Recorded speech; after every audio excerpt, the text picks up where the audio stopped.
سورۃ الانبیاء کی آیت نمبر 94۔ الحمدللہ وکفیٰ سلام علی عبادہ الذین اصطفیٰ خصوصاً علی سید الرسل وخاتم الانبیاء وعلى آلہ واصحابہ الاتقیاء۔ اما بعد فاعوذ باللہ من الشیطان الرجیم بسم اللہ الرحمن الرحیم۔ فمن يعمل من الصالحات وهو مؤمن فلا كفران لسعيه وإنا له كاتبون۔ وحرام على قرية أهلكناها أنهم لا يرجعون حتى إذا فتحت يأجوج ومأجوج وهم من كل حدب ينسلون واقترب الوعد الحق فإذا هي شاخصة أبصار الذين كفروا يا ويلنا قد كنا في غفلة من هذا بل كنا ظالمين إنكم وما تعبدون من دون الله حصب جهنم أنتم لها واردون لو كان هؤلاء آلهة ما وردوها وكل فيها خالدون لهم فيها زفير وهم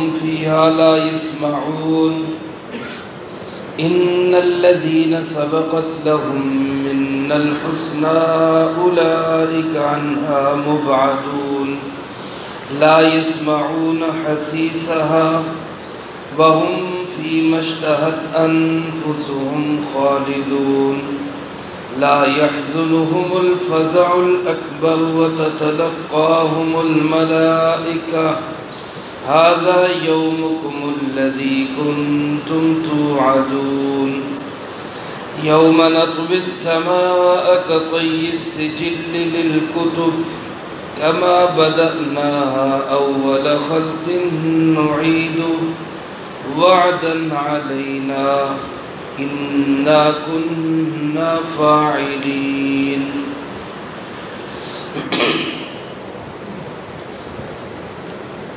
سورۃ الانبیاء کا آخری رکوع ہے۔ اس سے پہلے اللہ رب العالمین نے مختلف انبیاء علیہ السلام کا تذکرہ فرمایا ہے۔ مقصود جناب محمد کریم صلی اللہ علیہ وسلم کو اور آپ کی وساطت سے امت کے اندر دین کا کام کرنے والوں کو حوصلہ اور تسلی دینا ہے کہ اس سے پہلے بھی انبیاء علیہ السلام تشریف لائے۔ ہر نبی کی ہر دور کے اندر لوگوں نے مخالفت کی، مذاق اڑایا، ان کو ہر اعتبار سے پریشان کرنے کی کوشش کی، لیکن بالآخر انبیاء علیہ السلام ہی کامیاب و کامران ہوئے، اور جن لوگوں نے ان کی مخالفت کی ان کو دنیا آخرت کی ذلت و رسوائی کا سامنا کرنا پڑا۔ اس میں آپ صلی اللہ علیہ وسلم کے لیے بھی تسلی ہے، آج دین کا کام کرنے والوں کے لیے بھی تسلی ہے کہ آج اگر لوگ مخالفت کرتے ہیں، پریشان کرتے ہیں، ہر اعتبار سے ذلیل و رسوا کرنے کی کوشش کرتے ہیں، تو یہ کوئی نئی اور انوکھی بات نہیں ہے، یہ ایسا ہوتا رہا ہے اور تا قیامت یہ سلسلہ چلتا رہے گا۔ دوسری طرف کافروں کے لیے ایک بہت بڑا پیغام عبرت بھی ہے کہ دیکھو، پہلے لوگ بھی انبیاء علیہ السلام کی مخالفت کر کے کامیاب نہیں ہو سکے، آج اگر ان کی مخالفت کی جائے گی، رسول اللہ صلی اللہ علیہ وسلم کی مخالفت ہوگی، آپ کے نائبین کی مخالفت ہوگی، تو آج کے لوگوں کو بھی کبھی کامیابی حاصل نہیں ہو سکتی۔ چنانچہ اس رکوع کے اندر آخری رکوع میں اللہ پاک نے انہی پیغامات کو دہرایا ہے۔ ایک طرف جو لوگ اپنی زندگی کو اچھے مقصد پہ گزارتے ہیں تو ان کا انجام کیا ہوگا، اور دوسری طرف جو اپنی زندگی کو باطل کے لیے، غلط کاموں کے لیے، اہل حق کی مخالفت کے لیے گزارتے ہیں تو ان کا انجام کیا ہوگا۔ اللہ پاک ارشاد فرماتے ہیں فَمَن يَعْمَلْ مِنَ الصَّالِحَاتِ وَهُوَ مُؤْمِنٌ، جس شخص نے اچھے اور نیک اعمال کو اپنی زندگی کا حصہ بنایا اس حال میں کہ وہ مومن بھی ہے۔ اعمال صالحہ بہت ضروری ہیں، لیکن ان کے ساتھ ساتھ ایمان شرط ہے۔ میرے محترم دوستو، ایمان کے بغیر کوئی عمل قابل قبول نہیں، چاہے وہ کتنا ہی صالح اور نیک عمل۔ اگر ایک شخص دنیا کے اندر ایمان کی حالت میں زندگی گزارتا ہے، بہت بڑا گناہ گار بھی ہے، تب بھی رب کی رحمت سے امید ہے کہ اس کی بخشش کے 1000 دروازے کھلے ہوں گے کہ وہ ایمان والا ہے۔ لیکن اگر خدا نخواستہ کوئی شخص بظاہر بڑا نیک ہے، اچھے اعمال کرتا ہے، سخاوت اس کے اندر ہے، بہادری اس کے اندر ہے، شجاعت اس کے اندر ہے، اور ہر طرح کی غریبوں کی ہمدردی اور دوسرے تیسرے سارے اعمال اس کے اندر ہیں، لیکن ایمان نہیں ہے، تو میرے محترم دوستو، اس کی نیکی کا بدلہ اس دنیا کے اندر تو مل جائے گا، مرنے کے بعد اس کا کوئی بدلہ نہیں۔ اس لیے دونوں چیزوں کو اللہ پاک نے اکثر قرآن کریم میں ساتھ ساتھ ہی بیان فرمایا۔ اعمال صالحہ اس حال میں کہ وہ مومن ہو، تو اللہ پاک فرماتے فلا کفران لسعی، ایسے لوگوں کی محنت کو ضائع نہیں جانے دیا جائے گا۔ فلا کفران، کفران کا معنی ناشکری، ناقدری، لسعی، ایسے لوگوں کی جو محنت اور کوشش ہوگی قطعی طور پہ اس کی ناقدری نہیں ہوگی، اللہ کے ہاں اس کا مول پڑے گا، یہ بیکار اور ضائع نہیں جائے گی۔ دنیا والے اس کو سمجھیں یا نہ سمجھیں کہ ایک شخص کائنات کے اندر رہتے ہوئے اللہ کے احکامات پہ زندگی گزارتا ہے، حرام سے بچتا ہے، حلال کماتا ہے، اس کے نتیجے میں اس کو مشکلات، پریشانیاں، تکلیفیں، مصائب برداشت کرنے پڑتے ہیں، تو کیا قیامت کے دن اس کی ان قربانیوں کا کوئی مول نہیں پڑے گا؟ اللہ کے ہاں اس کی اس مشقت اور محنت کا کوئی معاوضہ نہیں ہوگا؟ اللہ فرماتے ہیں ایسی بات نہیں، اس کی محنت ضائع نہیں جائے گی۔ اگر کوئی شخص کہے کہ اس کی محنت کا پتہ کیسے چلے گا، تو اللہ پاک فرماتے ہیں اِنَّا لَهُ كَاتِبُونَ، اس کے ہر عمل کو لکھنے والے ہم خود ہیں، ہم خود لکھ رہے ہیں۔ میرے محترم دوستو، آج اس موسم کے اندر جب کہ ہر انسان کا جی چاہتا ہے کہ میں بستر میں دب کا سویا رہوں، اٹھ کے مسجد کی طرف آنا یقیناً مشقت کا کام ہے، لیکن اب جو آیا ہے اور جو نہیں آیا، تو کیا یہ قیامت کے دن دونوں برابر جگہ پہ کھڑے ہوں گے؟ ایک حلال کما رہا ہے، ایک حرام کما رہا ہے، کیا قیامت کے دن دونوں برابر جگہ پہ کھڑے ہوں گے؟ ایک اللہ کی فرما برداری کی زندگی گزار رہا ہے، ایک اپنی من مانی اور من چاہی زندگی گزار رہا ہے، تو کیا قیامت کے دن دونوں ایک جگہ پہ کھڑے ہوں گے؟ اللہ فرماتے ہیں ایسا ہرگز نہیں ہوگا، ہم سب کچھ لکھ رہے ہیں۔ اور فرمایا وَحَرَامٌ عَلَىٰ قَرْيَةٍ أَهْلَكْنَاهَا أَنَّهُمْ لَا يَرْجِعُونَ، جس بستی کو ہم ایک دفعہ ہلاک کر دیں، جس بستی کی بربادی کا ہم فیصلہ کر لیں، تو پھر فرمایا حرام ہے اس پر کہ وہ دوبارہ لوٹ کے آئے، دوسرا کوئی موقع نہیں۔ علماء نے حرام کے 2 معنی لکھے ہیں، ایک معنی لکھا ہے واجب اور ضروری، کسی قوم کو اللہ جب ہلاک کر دیں تو ضروری اور لازم ہوتا ہے انہم لا یرجعون، کہ وہ ضرور واپس لوٹ کے آئیں گے۔ ہلاک ہو گئے، برباد ہو گئے، اس کا یہ مطلب نہیں کہ ختم ہو گئے، بلکہ وہ مر کے پھر اللہ کی بارگاہ میں حاضر ہوں گے۔ اور ایک ترجمہ یوں لکھا ہے ممنوع، حرام کا معنی ممنوع، ممنوع ہے کسی بھی بستی کے لیے کہ جب ان کو ہلاک کر دیا جائے تو وہ دوبارہ دنیا میں لوٹ کے نہیں آئیں گے۔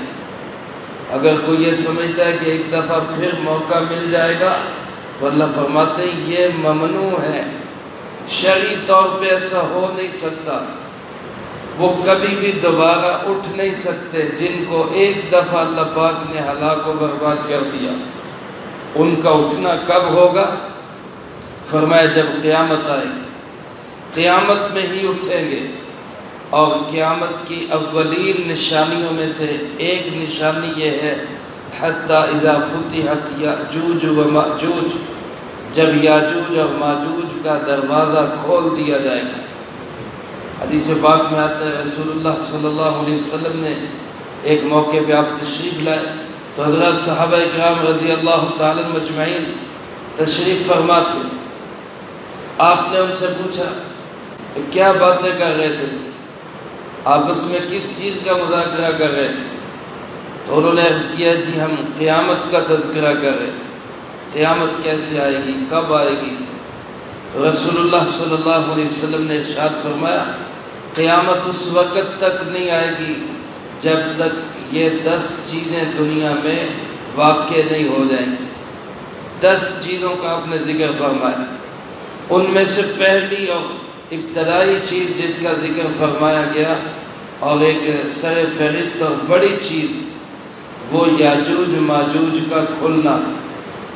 اس سے پہلے پارے کے اندر 16ویں پارے میں ان کا تفصیلی تذکرہ کر چکا ہوں کہ کسی شمالی علاقے میں سد سکندری ہے، سکندر نامی بادشاہ نے اس قوم کو ایک دیوار کے پیچھے بند کیا ہوا ہے اور یہ روزانہ اس دیوار کو کھولنے کی کوشش کرتے ہیں اور شام تک قریب ہوتے ہیں کہ کھل جائے، لیکن رات ہو جاتی ہے پھر سو جاتے ہیں، اگلے دن دیوار پھر ویسی کی ویسی ہوتی ہے۔ جب اللہ کو ان کا نکلنا منظور ہوگا، اور یہ تب ہوگا جب امام مہدی گزر چکے ہوں گے، حضرت عیسیٰ علیہ السلام دجال کو قتل کر چکے ہوں گے اور حضرت عیسیٰ علیہ السلام کی اس دنیا کے اندر مملکت اور حکومت ہوگی، اس وقت اللہ پاک ان کو بتائیں گے کہ اب ایک قوم دنیا میں آنے والی ہے جو پوری دنیا میں فساد مچائے گی،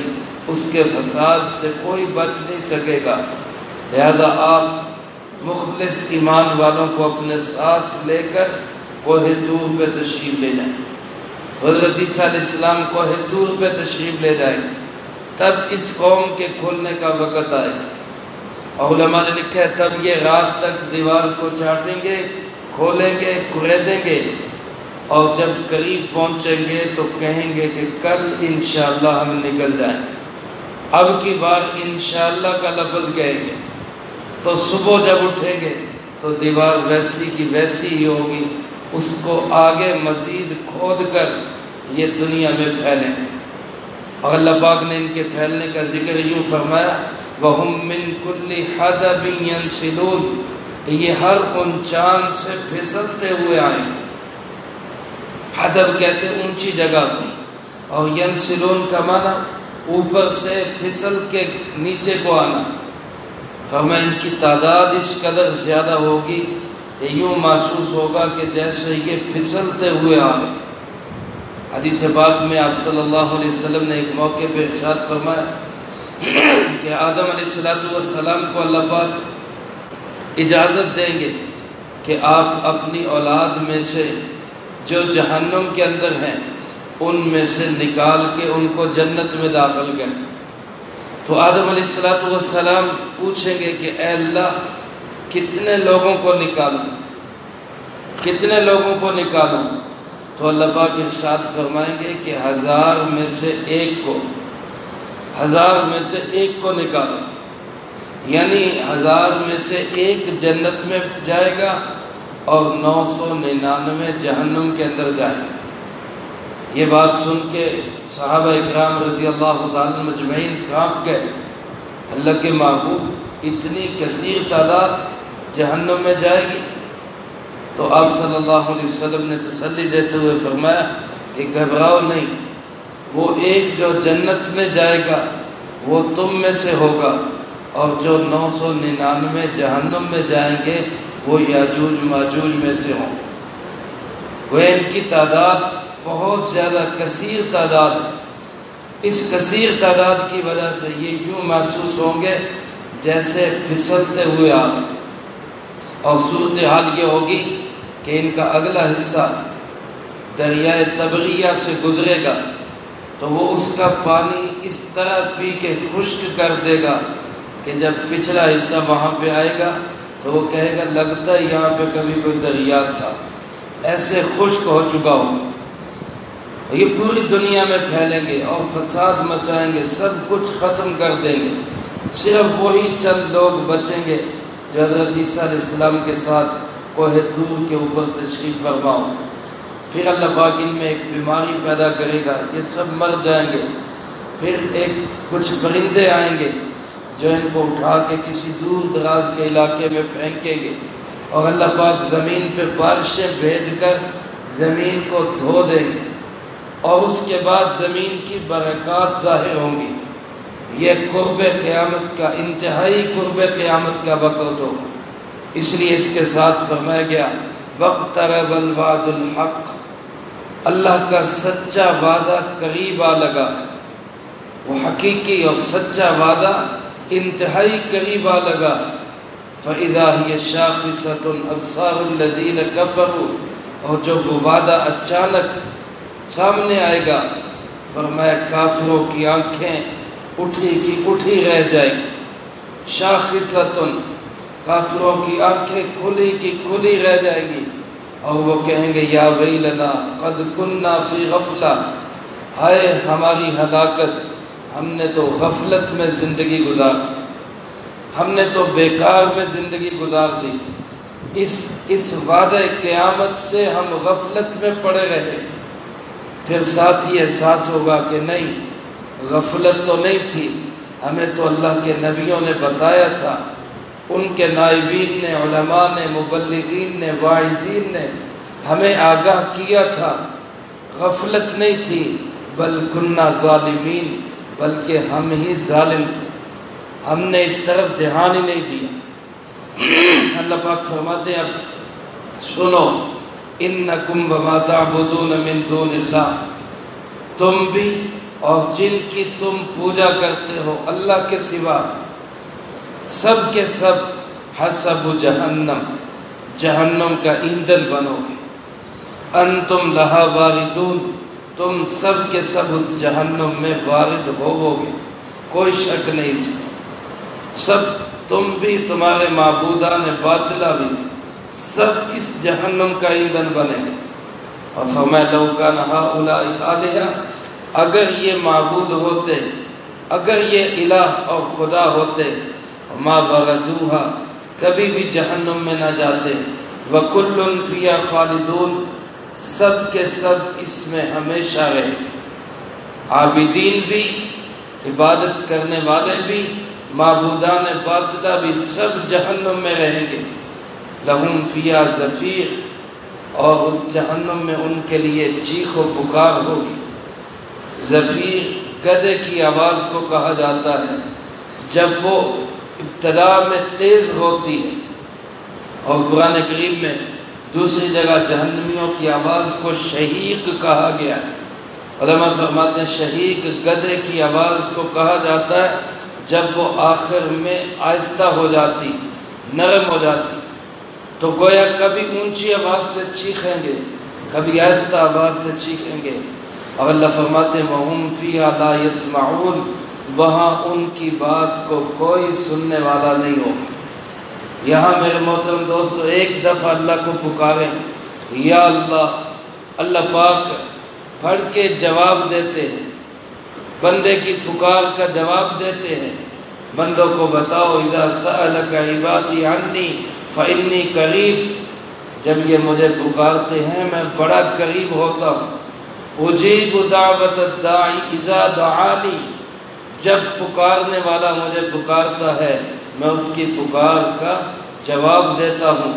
لیکن وہاں فرمایا لا یسمعون، کوئی سنوائی نہیں ہوگی، کوئی سنوائی نہیں ہوگی، چیخ و پکار کریں گے۔ جب یہ آیات نازل ہوئی تو کفار کو بڑا دھچکا لگا کہ ہم تو چلو ہمیں تو جہنمی کہتے ہی ہیں، ہمارے خداؤں کو بھی جہنمی کہہ رہے ہیں، ہمارے معبودان کو بھی جہنمی کہہ رہے ہیں۔ تو وہ بڑے سٹ پٹائے، یہود و نصارہ کے پاس دوڑے، انہوں نے کہا تم جا کے ان سے یہ پوچھو کہ اگر جن کی عبادت کی جاتی ہے وہ جہنم میں جائیں گے تو عبادت تو لوگ عیسیٰ علیہ السلام کی بھی کرتے ہیں، عبادت تو لوگ عزیر علیہ السلام کی بھی کرتے ہیں، یہودی عزیر علیہ السلام کی عبادت کرتے ہیں، عیسائی عیسیٰ علیہ السلام کی عبادت کرتے ہیں، تو معبود تو لوگوں نے ان کو بھی بنایا ہے، تو پھر وہ کہاں جائیں گے؟ تو اللہ پاک نے یہ اگلی آیات اتار کے اس کا جواب دے دیا، فرمایا ان الذین سبقت لهم منا الحسنى، وہ لوگ جن کے لیے ہماری طرف سے پہلے ہی جنت کا فیصلہ ہو چکا ہے، اولئک عنہا مبعدون، وہ اس جہنم سے بہت دور رکھے جائیں گے۔ حضرت عیسیٰ علیہ السلام خوش نصیب لوگوں میں سے ہیں، صالحین میں سے ہیں، حضرت عزیر علیہ السلام صلحاء میں سے ہیں، ان کے لیے پہلے ہی جنت کا وعدہ ہو چکا ہے۔ ایسے لوگوں کو اگر کسی نے معبود بنایا بھی ہے تو وہ ان کی اپنی غلطی ہے، ان لوگوں کو جہنم سے میلوں نہیں سالوں کے اعتبار سے دور رکھا جائے گا، اتنے دور ہوں گے جہنم سے کہ لا یسمعون حسیسہا، اس کی چنگاڑ اور اس کے شدید شور کے باوجود ان لوگوں کو اس کی معمولی سی کھسکھساہٹ بھی سنائی نہیں دے گی، معمولی سی آواز بھی سنائی نہیں دے گی۔ حسیس کہتے بالکل ہلکی سی آواز جو کسی بھی چیز کی آئے، فرمایا وہ ہلکی سی آواز بھی ان کو سنائی نہیں دے گی۔